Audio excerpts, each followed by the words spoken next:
Phil Hendrie Show at 1-800-449-8686. And you can pick up a copy of the Best of the Phil Hendrie Show CD at philhendrieshow.com if you'd like a little compact disc compilation of some of the crap we did the last year. And we actually have... 6 available. Well, I don't know how many are available. I shouldn't even open my big trap. But we do have at least the $19.99 available for you. Go to philhendrieshow.com and log on, brother. $23.50, $3.50 shipping and handling, $20 for the CD, and all of the proceeds go to my friend's place, a resource center for homeless and runaway kids in Hollywood. Let me get back to Dave Oliva. He's with, what's the group you're with, Latin Express? Yes, sir. It's a group of people who want to empower young Latino and Latina people to graduate from high school. And to get a Hispanic college? Because I'll tell you why. We've had a lot of people call and say, well, they don't think that there should be colleges just for white, just for black. No, I know that, but they got black colleges for black students because traditionally African Americans were kept down, But now, the country's gotten better. But Hispanics, we don't have it together, And I spoke to a group of Latino students recently, and I made the point, that we got to get our stuff together. Because there's a lot of loose stuff happening, And so that's, I don't know, I guess that you could say that's kind of what I'm saying, That there's just a lot of loose stuff. We got to tighten it up. Okay, here is San Antonio on the Phil Hendrie Show. Hello? Hello? Yes, hi. Hi. This is Jackie. Yes, Jackie. I'd like to say one thing. What this guy is saying is, super degrading, first of all. Degrading? Degrading. I'm trying to uplift my people. No. You're not trying to uplift anybody. You are degrading. How are you going to get people to go to college? Or people to say, good for you? Listen to me. No. I'm as Mexican as you can get. Okay. I may not sound like it, but let me tell you something. Were you born there? Yes, I was. Okay. Good for you. I was. Good for you. I'm 20. No, good for you, yeah. Good for you, I'm man. 20 years old, okay? You see, I'm making a joke, It's never man. crossed my mind to have a child before the age of 18. That, first of all, is degrading. You're putting a stereotype on all Mexicans. That's stupid. You're putting a stereotype on all Mexicans. Come on. No, but I agree with you. It is degrading to have a child before you're 18. It's ridiculous. So how are you gonna uplift people by degrading them? No, I'm just saying. You're a motivational speaker. I'm saying to Latina women, to say Latinas, you have to not have no kid until at least 18, 19 years old, because otherwise they're out there pumping out these babies. And what's that going to do? What's going to do what? If you pump it out, you should say as soon as they finish high school, get into college. Don't have babies before 18. Well, the reason why they're not getting into college, my sister, is because they're pumping out some baby. Hello? I'm here. Okay, and they're packing 4 or 5 of them into Pass the back. out birth control. Don't be saying don't have a baby before 18. Pass out a goddamn condom. Hey, why don't you do this? Why don't you not have no sex with a man, and then you won't have a baby? I'm 20 years old. Listen to what I'm telling you. Why am I passing out condoms for then? Okay, you don't want them to have a baby instead of degrading a person and saying don't have a baby sex. Because you're not going to amount to anything. They should not have sex. Hey, let me ask you something, Dave. Do you have a girlfriend? Yes, I do. Okay, do you have sex with your girlfriend? I have sex with my girlfriend because I have control. I know how to... So it's a control issue. She's not going to get pregnant, believe me. Has she gotten pregnant? No, well, we have a 6-month-old daughter, but that was a mistake. Okay? So I don't know what to say. What do you mean you got a 6? How old is your girlfriend? She's 17, okay? She had a baby, but we were using a condom and it broke. Okay, so that's all I'm trying to say. All right, ma'am. Well, thank you for your call. Thank you. 1-800-449-8686. Jacksonville. Hello, you're on the Phil Hendrie Show. Yeah, Dave. Hello? Dave, you there? Yes, sir, I'm right here. Hey, my name's Russ. Hey, I'm speaking for the white people. All right. No, you're not speaking for. You're not speaking for white people. You speak for yourself, there, Russ. All right, I'm speaking I'm white. for myself. There you go. I'm speaking let for him myself let him speak here. for the white people. He's not speaking for me. He can speak for himself. You don't speak for the Hispanic people. I do speak for Hispanic people. Well, what I don't understand is how you can speak for the Hispanic children, or how you can even talk to Hispanic children with such racist values that you have. I don't understand where you come across degrading white people. Well, you get to be racist. Why can't I? Why would I? I'm not on the radio degrading Hispanics. Well, you do it in private. No, how do you know? You don't know me. I know the kind of guy you are. No. See, now you're stereotyping. Well, where do you live? I live in Jacksonville. Yeah, you put down Mexicans, man. Come on. Give me a break. Come on, man. Come on. Be honest with me. No. You never have. You never have. You know what? I'd be lying to you to say I never There have. you go, man. How about black people? I'd be lying to you to say I never have. There you go, man. See, I know you. You know what? I know you, man. You're a typical white man. But do you know what? There's always room for bettering. And to me, it sounds like you're trying to group or hoard Hispanics into an area where you want to become hatred. No, all I'm saying is I want them to go to do. school, okay? I just made the one comment about white people smelling like, Why can't you go to school with whites and blacks and Hispanics and Mexicans? America's a free country. Well, because the whites... I don't want to trying to be part of a free country. Well, that whole thing with the way they smell. If you want to go to where Hispanics all are, why don't you go to a Hispanic country? Well, because I'm American, And the other thing, then, if you're hang around with white people, man, they smell kind of bad when they're coming in out of the rain, The whole thing is American like, people. When it rains, white people smell kind of funny. That's all, Man, that doesn't make sense. Well, I'm telling you, it's true. It's true, man. You should be me on a rainy day, man. You should be me on a rainy day. That explains your age. That's all I could say for that. My age? Yeah, your immaturity. No, what, because white people smell bad when they get wet? I guess so. Because I'm immature? Come on, man. I guess what do you mean white people smell bad when they get wet? I don't know what it is. It doesn't make sense. It's weird, What do man. you smell like when you get wet? I smell good. Like a bed of roses? I smell like a bed of roses, man. I smell good. But the whites I've been around, after it's been raining, it's like, man, my dog smells like that, Okay, it is getting into a little bit of race bashing here.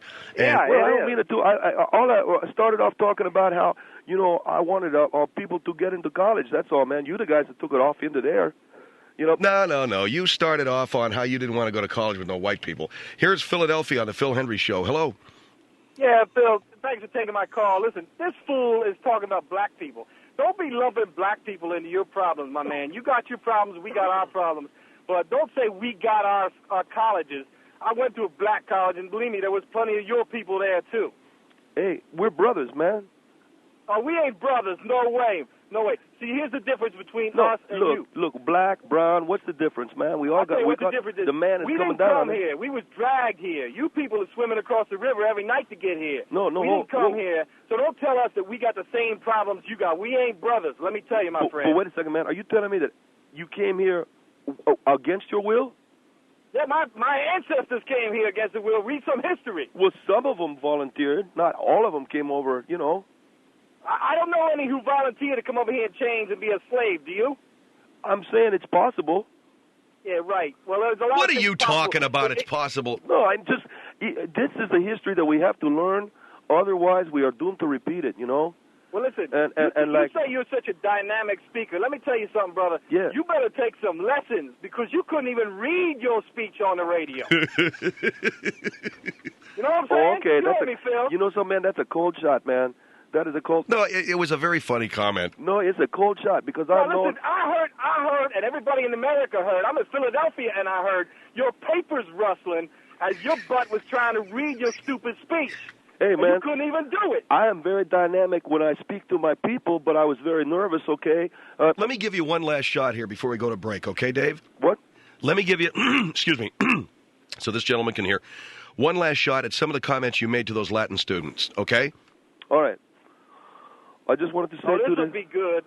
Hey, man. Okay, I just want to say to the Latin students assembled, that we got to keep our stuff tight. A lot of stuff's been getting loose lately. Okay, now... What exactly does that mean, my friend? Okay, man, I'm very nervous, and I don't think it's fair of Mr. Hendrie now to make fun of me. No, you should be nervous because when you're shoveling that much bull, you're going to be nervous. You got to give me some respect, man. And you're not showing me... I don't got to give you nothing. If I was in L.A., I'd give you something you don't want. Let me tell you that, my brother.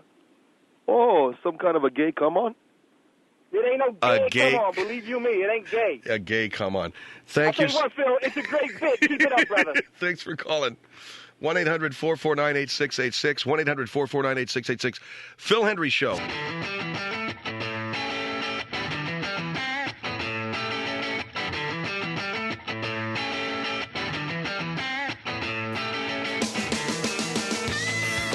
Phil Hendrie Show at 1-800-449-8686. The high rate of high school dropouts among Hispanic students has prompted an organization called Latin Express. One of the guys is called in here.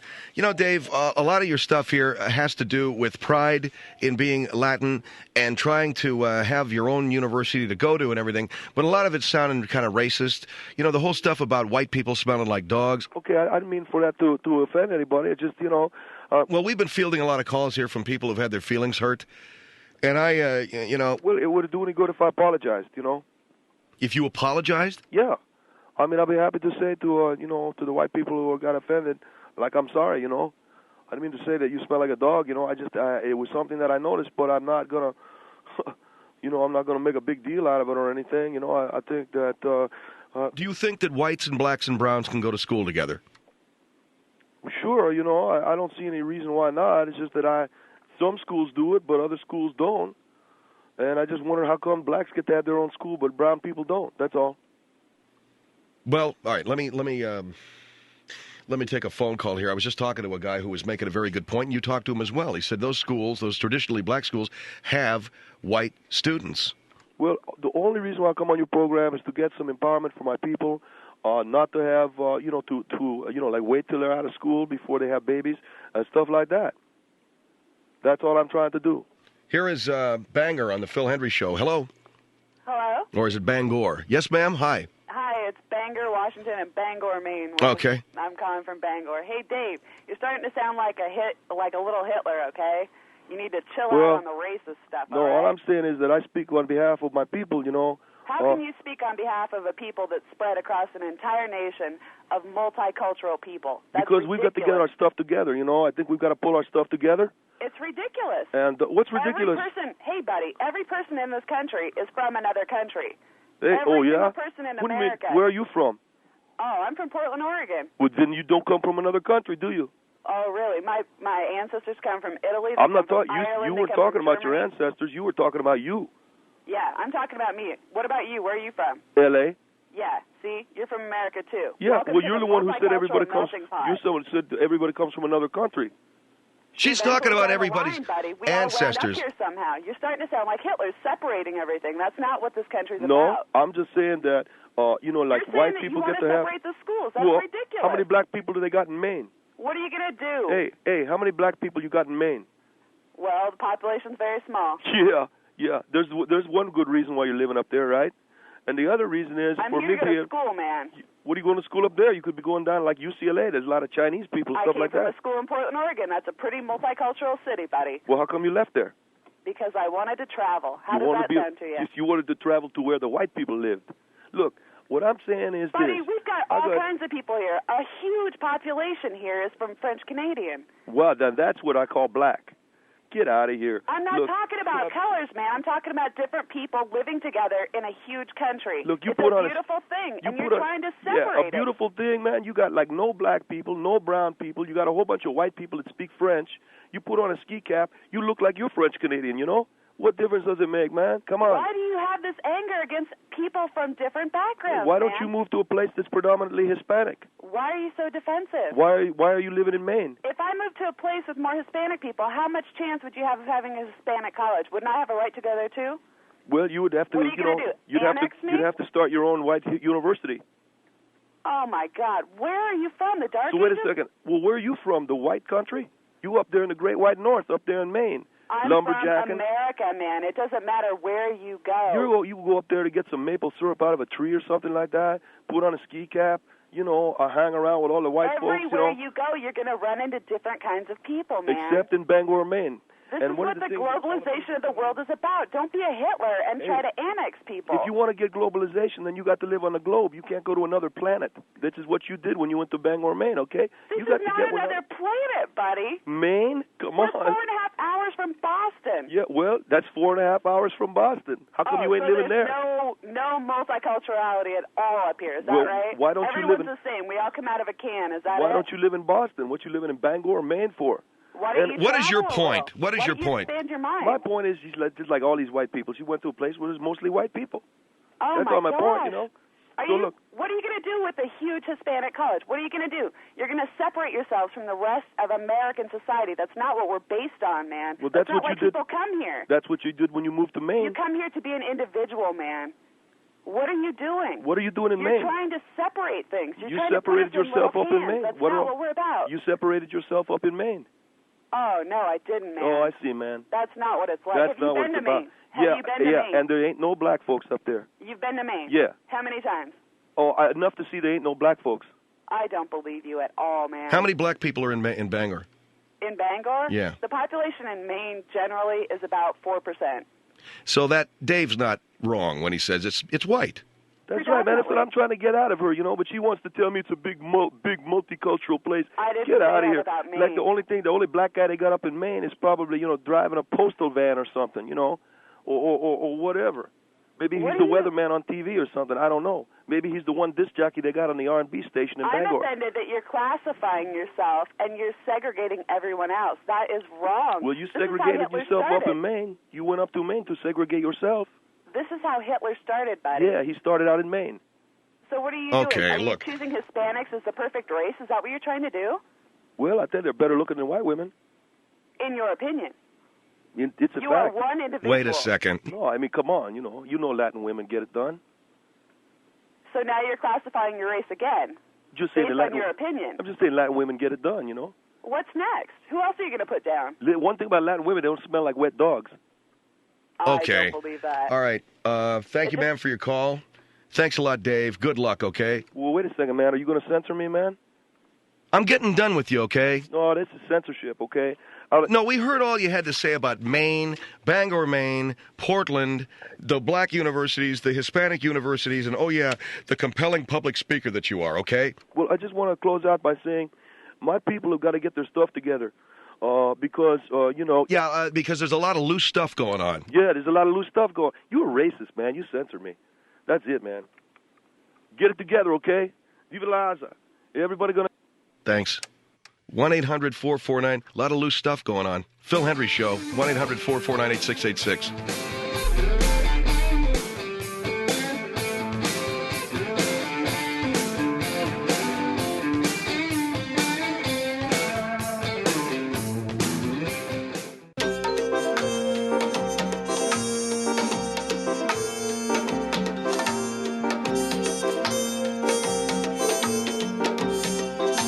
Phil Hendrie Show, 1-800-449-8686. A little bit of news kind of hit like a bombshell around Los Angeles today. A woman living in Bellflower, California, which is a suburb here, claims, now, I'm sure you've heard, if you haven't read the latest today, at least you've heard down through the years that Thomas Jefferson, one of the early presidents of the United States, I don't know which one, was he number 3? I think he was number 3. John Adams was number 2. Thomas Jefferson was number 3. I'm pretty sure. Anyway, had as his mistress a black slave, or should I say, one of his black slaves was his mistress. I don't know how you'd want to put that together in your mind. And, quote, together they parented 6 children, end quote. I'm always very suspicious of, quote, sexual relations, end quote, between a master and a slave, because generally it's not the most romantic sounding thing to me. Although you can see these TV movies. What's this made-for-TV movie with Sam Neill? And who is it? Diane Carroll? Looks like some real cornball to me. There he is, she's sort of nuzzling his neck, and there is old Tom Jefferson with the fright wig that he wore. And there's old Sally, and they look like they're just as happy as 2 peas in a pod. If only they could be free to express the love that they had for each other. Well, yada, yada, yada, yada. Anyway, news came over the wire today that there is a woman in Bellflower, Ms. Mavis Leonard. She's 78 years of age, and she is making some remarkable claims. Let's just put it that way, okay? The reason why she came forward and talked to the press today was because of this news about Thomas Jefferson and Sally Hemings. Mavis, you there? Mavis, hello? Yes. How are you, ma'am? Yes, I'm really good. I'm fine. Thank you very much. Okay, dear, I'm going to speak as loud as I can. I don't know, can you hear me? Yes, I can hear you. Can you tell me why you came forward and made the claims that you made today? Yes, I came forward today and made the claim that I did because I know that there are a lot of movies out and books that are being written about Thomas Jefferson and Sally Hemings, and she was a slave, and she was not treated well by Thomas Jefferson, I don't believe. I found that she had 6 children of his, and yet he disowned all those children, and that she did not get any money from him after he passed on. It was at that time that I had seen in the TV Guide a movie about Thomas Jefferson and Sally Hemings starring Sam Neill and another actress, and I said that I had to speak out because I don't think that he was an honorable man at all. And my experience was that a president can be an honorable man, and it was that experience that I had. Now, you told the press today that you had a 5-month affair, was it, with Franklin Roosevelt. Is that correct? That is correct. I told reporters to come to my house today that President Roosevelt was a friend of mine, that I had known him from October of I had met him in July of 1944, and I knew him all the way on up to his death in April of 1945, and that he was a decent man, that he treated me with great respect, and that when he died, I found him, that I heard his last words when he died.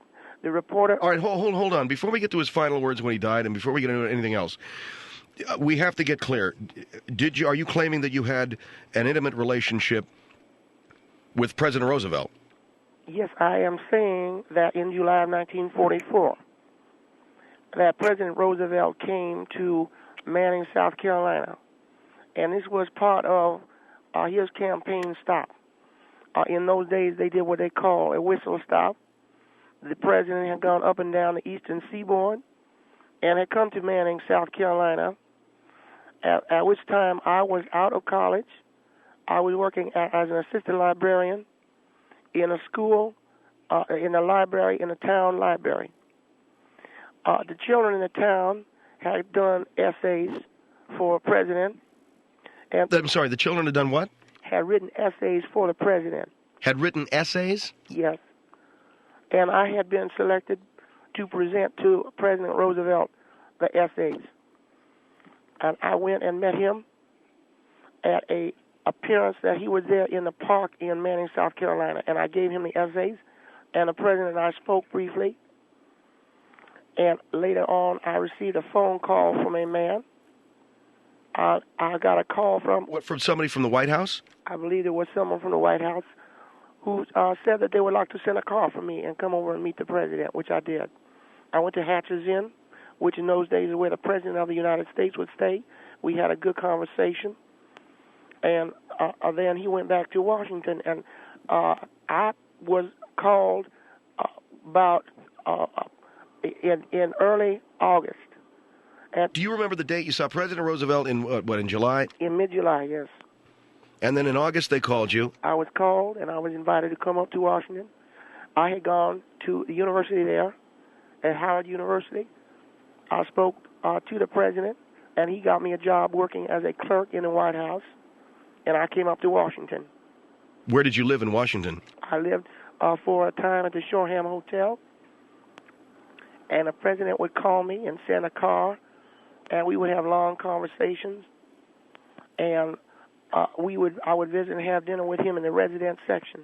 Now, where was the First Lady Eleanor Roosevelt when all this was going on? Eleanor Roosevelt was the First Lady of the United States, and she was not in town at that time.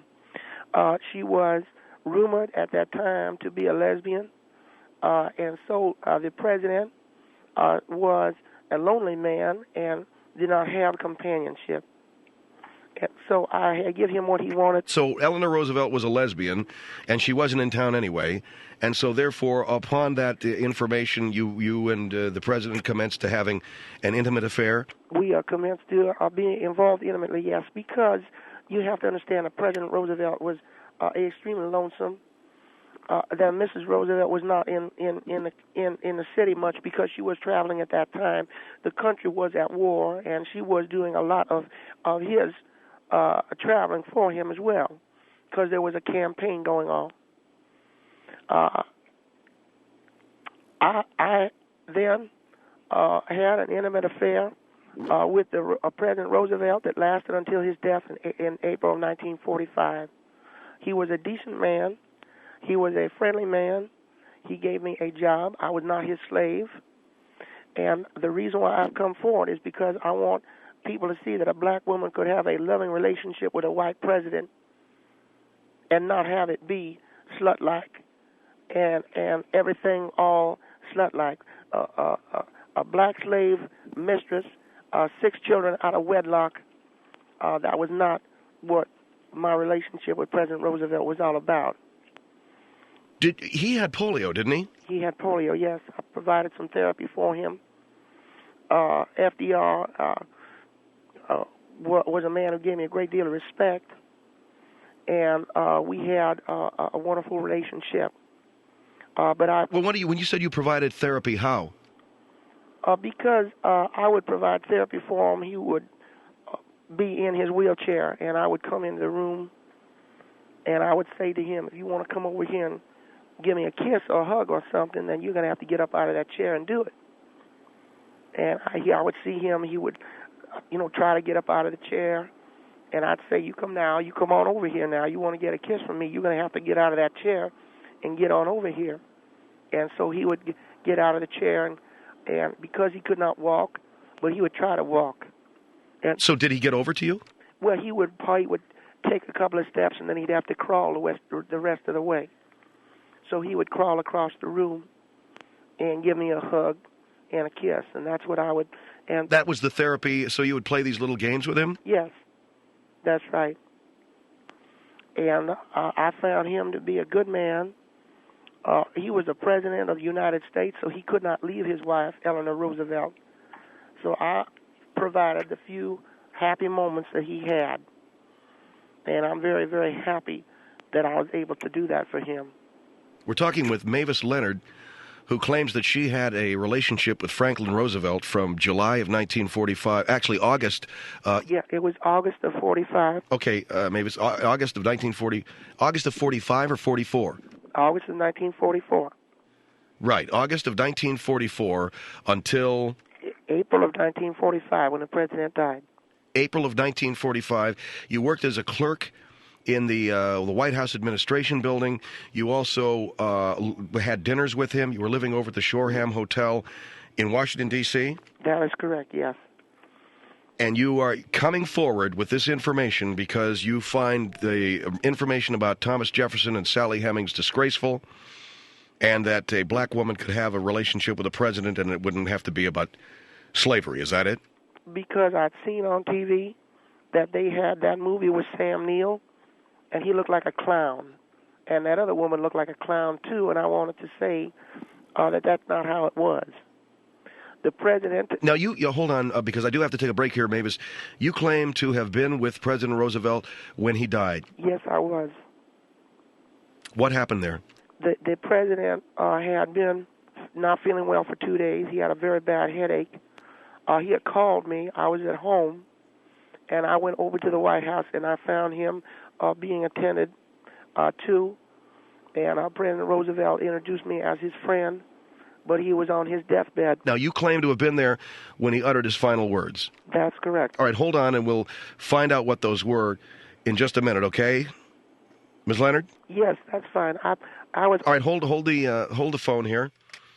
So this lady claims to have been with Franklin Roosevelt the night he died. She claims to have had a relationship with him from August of 44 to April of 1945. Her name is Mavis Leonard. She lives in Bellflower, California, but at that time had been living in South Carolina and went to work for the Roosevelt administration in Washington and was with him the day he died. Now, she mentioned that they did some therapy, what she calls therapy. Apparently, she said to the president, if you want a kiss, you're going to have to get out of that chair and come over and get it. And while he did take a couple of steps, she said he crawled the rest of the way. But that was You know, a kind of therapy that at least was getting him moving.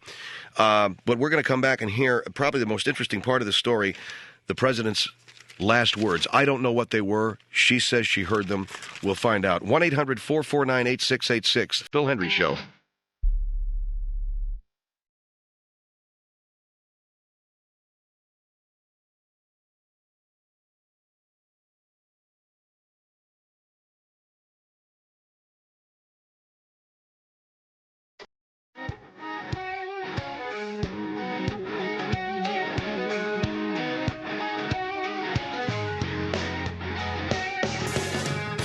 Phil Hendrie Show, 1-800-449-8686. Okay, we're talking to a lady who claims to have had a relationship, an intimate relationship with Franklin Roosevelt from August to, what is that, September, October, November, December, January, February, March, April, like 8 months with President Franklin Roosevelt.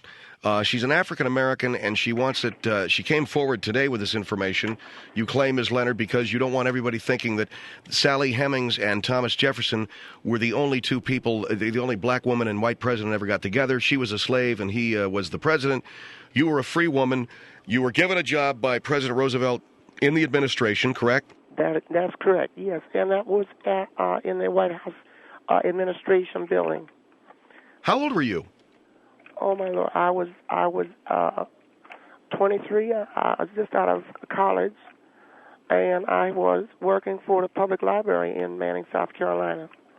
Now, you mentioned that you did have an intimate relationship with the president, partly because his wife was lesbian, partly because she was never around. Was that the moral justification that you gave to yourself? I did not try to give a moral justification. I just felt that the president was a very lonely man.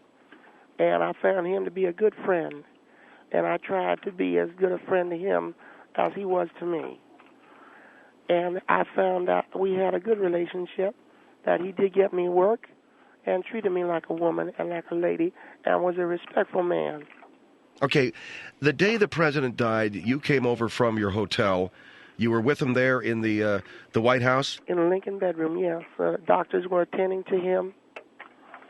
And I came over to his side, and he looked up at me, and he said, Mavis, I'm going down for the third time. It's getting dark. It's feeling bad. And then he said to me the words, Assalamu alaikum. And then he died. His arm flopped out of the bed. I knew he was dead because his arm had been holding my hand. And then he let go of my hand, and his arm just flopped down to the side. And what were his last words? Assalamu alaikum. I don't know what that is. Well, what that is, and I did not know at the time either. But almost 20 years later, in 1964, I had moved to New York City. And I met a man there by the name of Ronald X. Towns, and he was a Muslim. And I asked him at that time what Assalamu alaikum meant. And he told me it meant peace be unto you. And then I told him, well, the first time I ever heard those words, Franklin Roosevelt said them. And he called me, and he was all nuts. And he said, what the hell are you talking about? I said, Franklin Roosevelt's the first man I ever heard say Assalamu alaikum, and then he died. And this Ronald said to me, you are a lover of the white devil, and he wouldn't have nothing to do with me after that. But I finally found out that Assalamu alaikum is a Muslim greeting? It is a Muslim greeting. It means peace be unto you. And now I know what President Roosevelt was talking about by that time. But I didn't come out and say nothing about it because I thought people would think that I was out of my mind, People would think I'm nuts. And until now, where there's, discussion and so on and so forth about religion and everything. Well, And this man, Mr. Towns, said that I love the white devil. I said, well, you say what you want to, but I heard President Roosevelt say that, Assalamu alaikum. And I remember now when President Roosevelt used to crawl over to me, I'd say, you want a little bit of this? You come on over here now. Yeah, this was when you were giving him therapy. Yeah, I'd say, you want some of me? You got to crawl out of that chair. So the last words spoken by Franklin Roosevelt, Assalamu alaikum, And that is a Muslim term, which means... Yeah, that's Arabic or something. That means peace be unto you. And then he died. Then he died. And the more I think about it, that's about as weird a thing I think has ever happened. Well, I should say it's a little weird. I didn't know that he was... Maybe he was a reader of... I don't know. Maybe he was familiar with religious texts. Maybe he was dabbled in language. Maybe it was the fact that you were black and he was saying something that he thought would have meaning or resonance with you. I don't know. Yeah, I don't know either, Phil, but that was the last thing he ever said to me. It was Assalamu alaikum, his final words, and then he died. And I'll tell you that he was a hell of a man, a good guy, and I just want everybody to know that I had an affair with him for 6 months. Wow. Pretty wild story, isn't it? Yeah, it's a wild story. It's... Well, I just wanted everybody to know, because I didn't think that movie about Sam Neill and Thomas Jefferson, all that mess was any good, Because of the Thomas Jefferson? Yeah, that whole movie, that whole thing's nuts. So I had an affair with Franklin Roosevelt. He was... Can I ask you... I don't know, I shouldn't ask you this, but... Go ahead. Well, how was he as a lover? Well, you have to... The guy was crippled from the chest down, so, I mean, that... It was all right. It wasn't bad, Guy, it's difficult to kind of get excited for a man who just spent the better part of 45 minutes crawling from a wheelchair all the way over the bed, and then he have to pull himself up on the bed. But I found him to be a good man. And crawling over from the wheelchair. That's right. I wouldn't let him get into bed with me unless he did, because that was his therapy. And I'm not familiar with physical therapy, but was that how... I mean, is that that's something we did, yeah. Crawling from his wheelchair to the bed. Well, let me ask you this, Mavis, before we... I'm sure there are many people who have said to you today, since this news broke, that you're lying or that they don't believe you. No, I haven't had that many people. I've heard people ask me a lot of questions, but I think most people have understood that I had a great relationship with the president. I mean, has anybody been skeptical? No, not at all, because... so much time has passed. Why would I lie? Do you have any correspondence? Not that I'm doubting your word, but do you have any letters that he wrote to you? Do you have anything like that? No, I don't have anything. I've got. I have a. Well, it's really not much. I got a golf club that he gave me. A golf club? Yeah, he gave me a golf club. Best wishes. Franklin Roosevelt. He didn't have much use for it. So he gave me a bag of clubs, but I lost them. I'm sorry? He had polio. All right, so he couldn't play golf. Right, so he gave me the clubs, and I lost most of them. I do have the golf with the putter. I got a 7-iron, that's it. 7-iron. Okay, Mavis? Phil Hendrie here, hold on.